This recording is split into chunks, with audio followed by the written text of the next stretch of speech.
She posted a TikTok captioned, "Dating down builds character with me in the background." Her friends were commenting laughing emojis and, "Girl, you're so real for this." I didn't say a word, just packed my things and left that night. 2 weeks later, her best friend sent me a screenshot. She deleted every post and was asking if anyone had a way to reach me. I never thought I'd be on the receiving end of viral humiliation, but social media has a way of turning private moments into public spectacles and relationships into content. Mia and I met at a music festival 3 summers ago.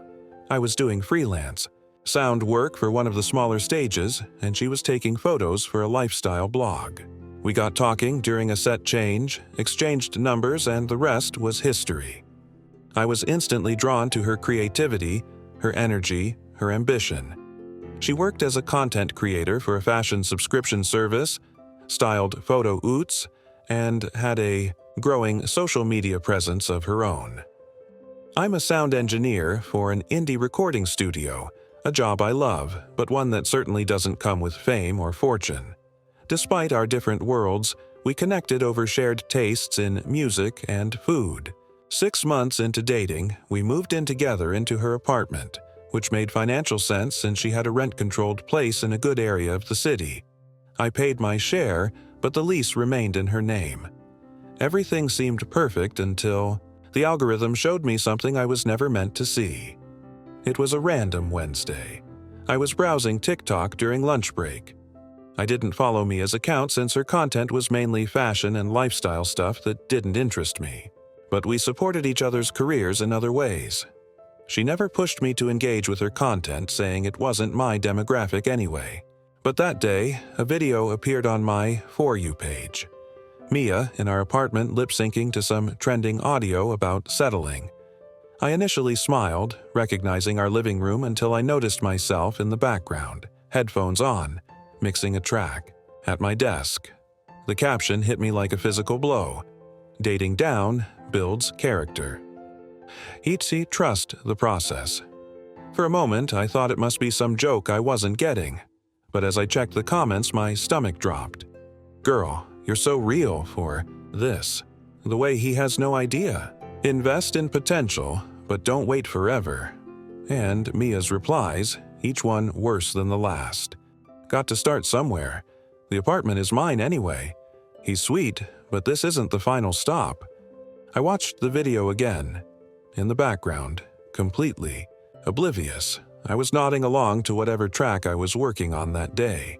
She'd filmed this while I was in the same room, captioned it to belittle me, and shared it with her 67,000 followers. The comments kept coming. People I'd never met dissecting my appearance, my career, speculating about my income. Some of her friends I recognized by username, adding their own laughing emojis and supportive comments. I closed the app and sat there, my lunch forgotten. Everything suddenly made sense. Her reluctance to introduce me to new work contacts, the way she'd steer conversations away from my career at parties, her suggestions about more professional clothes or finding a better paying job at a commercial studio. I wasn't her partner. I was her content, her charity case, her stepping stone. I didn't call her, didn't text, just returned to the studio and focused on the session I was engineering that afternoon. The artist was recording a breakup song, ironically enough. I gave it everything I had, channeling my shock and hurt into creating the cleanest, most emotionally resonant mix possible. By the time I got home that evening, I'd made my decision. Mia was filming something in the living room, her ring light creating that perfect glow she carefully cultivated. She smiled. When she saw me, paused her recording. "Hey, I'm almost done here. Thought we could order from that Thai place tonight." I nodded, walked past her to the bedroom. She didn't follow, just resumed talking to her phone like nothing was wrong. While she finished her content, I quietly packed a single suitcase. Just essentials, clothes, toiletries, important documents, and my laptop. I took nothing that could be considered ours. No photos, no mementos, nothing she'd purchased or that we bought together. When I emerged with my suitcase, she was reviewing. her footage scrolling through filters. "Going somewhere?" she asked, barely looking up. "Yes." That got her attention. She glanced at the suitcase, brow furrowed. "What's going on?" I simply showed her my phone, opened to her TikTok. Dating down builds character. Her expression shifted from confusion to recognition to something approaching shame, but not quite reaching it. "That it's just content, babe. It's not serious. My followers eat that stuff up." She forced a laugh. "It's just a persona I play online. The comments from your friends, those are persona too." She set her phone down, suddenly defensive. "You're overreacting. Everyone exaggerates for social. It's not real life. It's real enough that you film me without my knowledge, mocked me to tens of thousands of people, and let your friends join in." I picked up my suitcase. "If I'm holding you back from whatever level you think you should be dating at, I'll remove myself from the equation. Don't be dramatic." She stood now, annoyed. "It's just a stupid video. You're going to throw away our relationship over this. Our relationship ended the moment you decided I was content rather than a partner." I headed for the door. "I'll arrange. To get the rest of my things later." "Wait, where are you going? We need to talk about this. This is my apartment too." "Exactly. It's your apartment, as you pointed out in your comments. I'm sure you'll be fine without my portion of the rent." I turned back one last time. I hope the engagement was worth it. She called after me as I walked out, her voice rising in panic as the reality sank in. I didn't answer, just got in my car and drove to a friend's place where I had arranged to crash until I figured out next steps. That night, my phone blew up with messages from Mia ranging. From defensive, it was just a joke, to angry. "You're proving my point by being so sensitive to tearful apologies. Please come home. I'll delete it right now." I replied once. I deserve better than to be someone's stepping stone or social media punchline. Please don't contact me again. Then, I blocked her number. The next day at the studio, I threw myself into work. The owner, Hector, noticed something was off, but didn't pry. He just handed me our most challenging project. A vocalist with perfect pitch but terrible timing, and said, "Thought you might want something to really focus on." I was grateful for the distraction and the implicit support. That evening, Mia's roommate from before we moved in together, Jasmine, messaged me. We'd always gotten along well, bonding over our shared love of underground hip-hop that Mia found. "Too aggressive, just checking you're okay." What Mia did was messed up. A bunch of us have called her out privately. I appreciated the gesture, but kept my response brief. I wasn't interested in turning her friends against her or creating more drama. I just wanted space to heal and move forward. 3 days after I left, something unexpected happened. The artist, whose breakup song I'd engineered the day I discovered the TikTok, posted a snippet on his Instagram tagging me in the studio. It caught attention in our local music scene. Not internet breaking. Viral, but industry noticed. By the end of the week, my professional Instagram followers had doubled, mostly local musicians and producers. Hector called me into his office the following Monday. "So, that track is getting serious attention," he said, leaning back in his chair. "I've had calls from 3 indie labels asking who engineered it."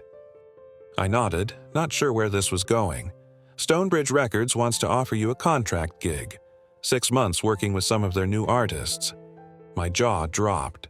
Stonebridge was one of the most respected independent labels in the region, the kind of opportunity sound engineers in our city hoped for. "It's based out of Seattle," Hector continued. "I'd hate to lose you, but this is the kind of chance you don't pass up." I sat there stunned. A week ago, I'd been mocked online for my lack of potential in exactly this industry. Now, I was being offered a significant step up. When would they need an answer? End of the week. They emailed over the details already. I spent the next few days carefully considering the offer, consulting with industry friends, negotiating terms. It was legitimate, solid, and potentially career-changing. By Friday, I'd accepted. That weekend, I arranged to collect the rest of my things from Mia's apartment while she was at a content creator meetup. A mutual friend supervised to ensure everything went smoothly. I took only what was indisputably mine, leaving even gifts she'd given me. As I was packing the last of my studio equipment, my friend looked uncomfortable. "You should know Mia's been having a rough time." Her engagement dropped after she deleted that TikTok and a bunch of other posts with similar vibes. Some brand deals are on hold. I paused. She deleted it. Yeah, and a bunch of others. Apparently, her followers called her out pretty hard once the initial wave of support died down. People started commenting that it was toxic and mean. Then a couple of larger creators stitched it, using it as an example of relationship red flags. I hadn't sought revenge or public vindication. I'd simply removed myself from a situation where I wasn't respected.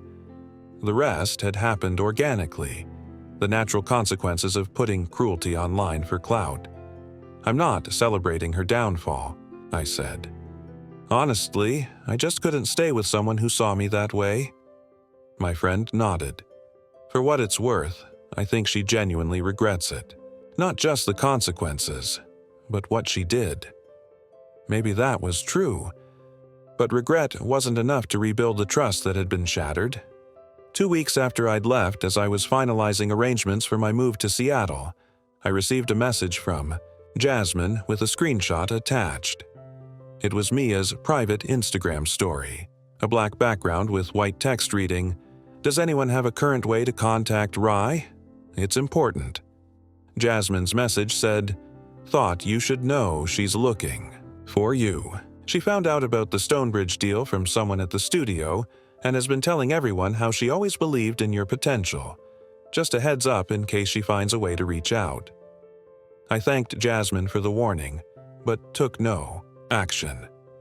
Mia's sudden renewed interest in me now that my career was taking off told me everything I needed to know about her character.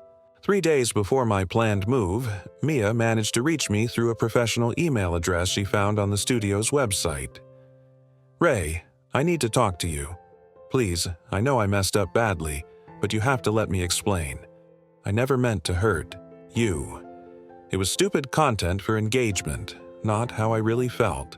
I'm so proud of your new opportunity. I always knew you were talented. Please give me a chance to make things right. I miss you. I love you." I sat with the email for a day before, responding, "Mia, I wish you well in your career and life. What happened between us wasn't a misunderstanding or a joke taken wrong.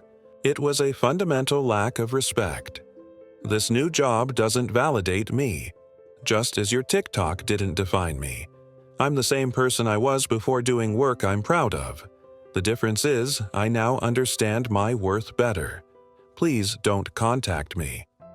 Again. I moved to Seattle the following week. The Stonebridge gig was challenging, exhilarating, everything I'd hoped for professionally. I found a small but comfortable apartment, made new friends, and slowly began dating again. Cautiously, with better boundaries.